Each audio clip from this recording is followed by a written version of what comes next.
when you think about Sex in the City, the show Sex in the City, it was about sex back then. And back then it was about a single woman living in New York City.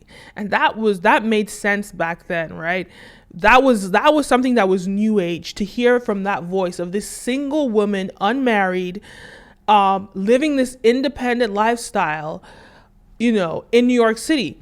Back then in 1998, when that came out, she was like, whoa, you're doing something different. And she's talking about sexuality. I won't say she wasn't going into too much depth in her writing about sexual or about sex, but she was talking about sexuality back then. And that was the representation that was allowed to get airtime. But now it's 2021. The climate is different. When you're talking about sexuality, you're not just going to talk about sexuality on its own. Of course, you're going to talk about gender. Of course, you're going to talk about all the things of this era. So it was just so fitting